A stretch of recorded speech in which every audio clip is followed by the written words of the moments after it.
जंगें पहले भी कर चुके हैं ना, तो फिर ये वाली बात करना कि 300 जंगें लड़नी पड़े तो लड़ लेंगे, इस वक़्त सिचुएशन कुछ और है। दूसरों की फ्रंट लाइन मत देखिए, अपने अंदर की फॉल्ट लाइन देखिए। इंसान चाहता है, सब इंसान फकर भाई, हम हो आप हो, चाहते हैं एक अच्छी जिंदगी, कि हम कुछ कर सके। 70-80 साल के लिए जो आदमी आता है, 60-70 साल के लिए कुछ कर ले जाए, एक परिवार हो जाए, कुछ नाम हो जाए। और पाकिस्तान बिकने के लिए तैयार है। पाकिस्तान वो देश है जिसके सामने ऑन सेल की तख्ती लगी रहती है। ये ऑन सेल है बॉस। क्या इसकी एक वजह ये भी है तैयार साहब कि वो जो अक्सर जो पाकिस्तान की से लोग वो डंकी लगा के यूरोप पहुंचते हैं, वो ईरान, टर्की एंड देन वो आगे जाते हैं, तो वो डिस्करेज करने के लिए, या कि आप समझते हैं कि हमारे लोग उस तरह जाके शायद वहाँ इन्वेस्ट नहीं कर सके जो कि शायद इंडियंस वो समझते हैं इन्वेस्ट कर सकते हैं? कहीं इंडिया कोई इसको रिस्पॉन्ड करेगा या इंडिया के ऊपर इससे कोई प्रेशर आएगा, या वो कहेंगे यार जो मर्जी बोलते रहो, कोई हमें फर्क नहीं पड़ता। यूएई ने अबू धाबी में लिकर खोलने का प्लांट लगा दिया। आप अभी भी इन पुरानी चीजों में बैठे हुए हो कि हम 300 साल वॉर लड़ेंगे, ये लड़ेंगे। किससे लड़ोगे आप वॉर? आप रशिया से बड़ी फोर्स हो। रशिया ने यूक्रेन में क्या कर लिया? क्या हो गया यूक्रेन का उखाड़ पाया? पुतिन जी वर्ल्ड पावर है, ये है वो है। आज हालत ये है कि उनके पास मशीन तो है, पर उस मशीन के चलाने वाले आदमी नहीं बचे हैं।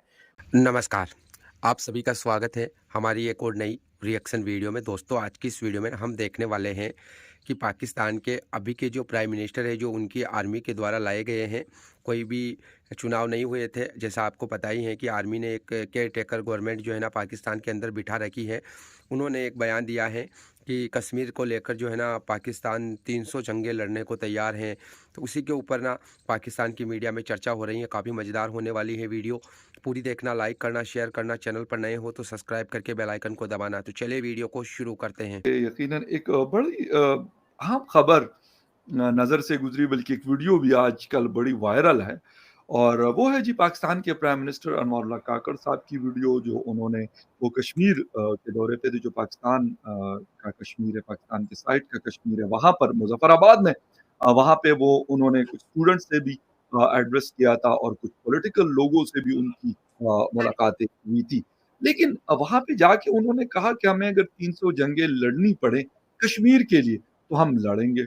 इसके साथ-साथ उन्होंने कहा कि हमारी डिफेंस जो फ़ोर्स है, फ्रंट लाइन फ़ोर्स जो है, वो श्रीनगर और बारामूला में बैठी हुई है।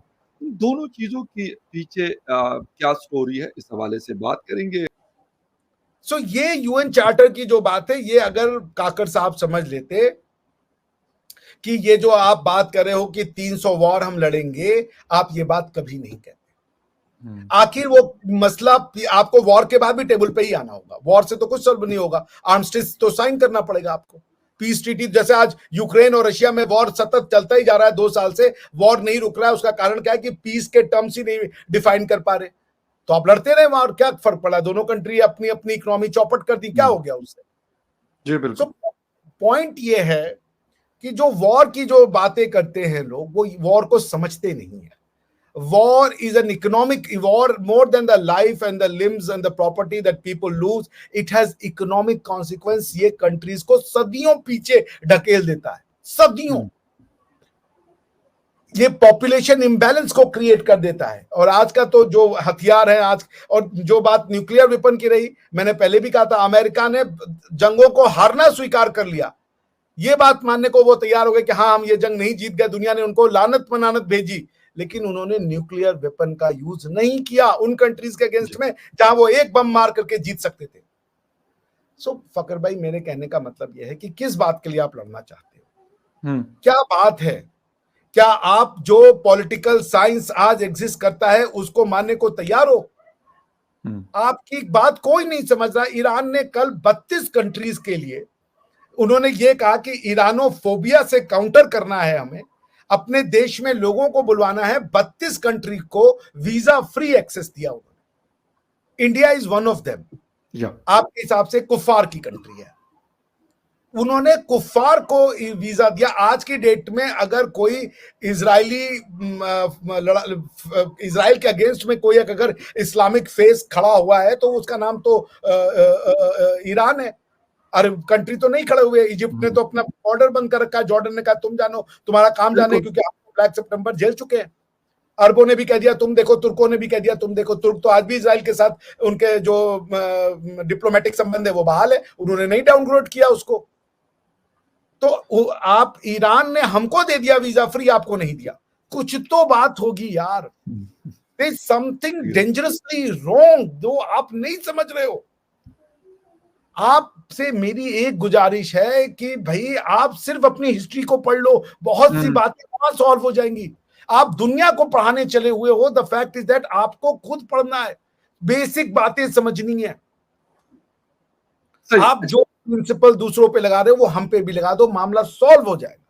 जी एक चीज और है, मतलब क्या जंगे पहले भी कर चुके हैं ना, तो फिर ये वाली बात करना कि 300 जंगे लड़नी पड़े तो लड़ लेंगे।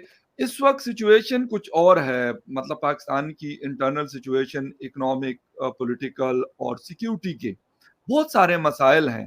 जो हमारे प्राइम मिनिस्टर साहब हैं, इंटर्म प्राइम मिनिस्टर है, अब 8 फरवरी को तकरीबन अब कंफर्म हो गया, सुप्रीम कोर्ट ने रात को फैसला दिया है और उन्होंने इलेक्शन कमीशन को बुलाया। 8 फरवरी को जब इलेक्शन हो जाएगा तो वैसे ही कोई मतलब इसकी बड़ी हैसियत नहीं होती ऐसे प्राइम मिनिस्टर की तो। लेकिन काकड़ साहब के बारे में, मतलब पहले बलूचिस्तान के हवाले से मुख्तलिफ स्टेटमेंट्स हम उनके सुनते रहे हैं, अफगानिस्तान के हवाले से मुख्तलिफ स्टेटमेंट्स अब सुनते रहे हैं। अब वहां जाकर वो कहते हैं, और फिर ये कहना कि हमारी फ्रंट लाइन, वाकई फ्रंट लाइन पाकिस्तान की बारामूला और श्रीलंका में बैठी हुई है या कहीं और? देखने के नजरिए पे सब डिपेंड करता है ना। जी जी। मानिए तो पत्थर है, नहीं मानिए तो भगवान है, सब मानने का ही खेल है ना। जी जी।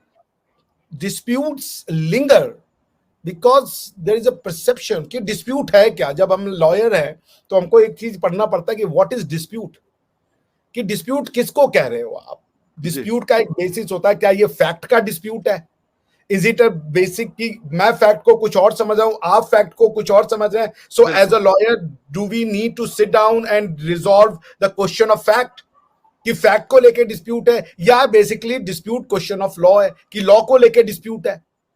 अगर दोनों में से आपको समझ में नहीं आ रहा है, ना तो आप लॉ समझने को तैयार हो, ना तो आप फैक्ट समझने को तैयार हो, आप डिस्प्यूट की बात किए जा रहे हो। Because the dispute basically is only in your head, only in your head. आप नहीं समझना चाह रहे हैं कि समाज, दुनिया कहां चली गई है।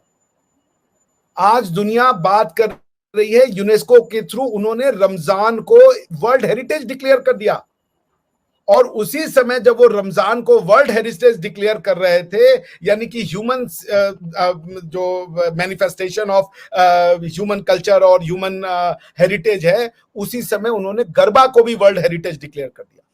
एक समय था कि ये था कि मेरा कल्चर तुझसे बेहतर, आज है कि तेरा कल्चर मेरा कल्चर, बेसिकली हम सब का।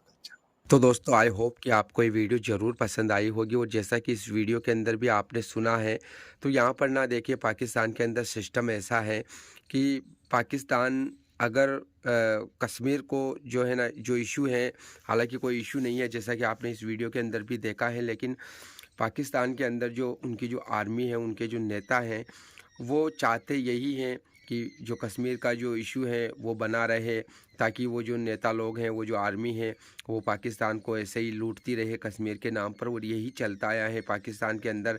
तो कभी भी जो है ना, जैसा कि उनके जो पीएम है काकड़, केयर टेकर गवर्नमेंट के, उन्होंने भी कहा है कि जो पाकिस्तान है वो 300 जंगें लड़ने को तैयार है। तो वो इसीलिए लड़ने को तैयार हैं क्योंकि जब तक ये इशू चलता रहेगा तब तक जो है ना, वो पाकिस्तान को लूटते रहेंगे। अगर ये इशू ख़त्म होता है, वो इस इशू को छोड़ते हैं, तो फिर उनको जो है ना डेवलपमेंट की बातें करनी पड़ेगी, तरक्की की बातें करनी पड़ेगी, उसके लिए फिर काम करना पड़ता है। तो बगैर काम किए पाकिस्तान को लूटने का ये सबसे बेस्ट तरीका है उनके लिए, तो वो ऐसी बातें करते रहते हैं। ये बात अब पाकिस्तानी आवाम को समझने की ज़रूरत है। बाकी आपने पूरी वीडियो देखी है, आपको कैसा लगा कमेंट करके ज़रूर बताना। मिलेंगे अगली नई वीडियो में, तब तक के लिए आप सभी का बहुत बहुत धन्यवाद।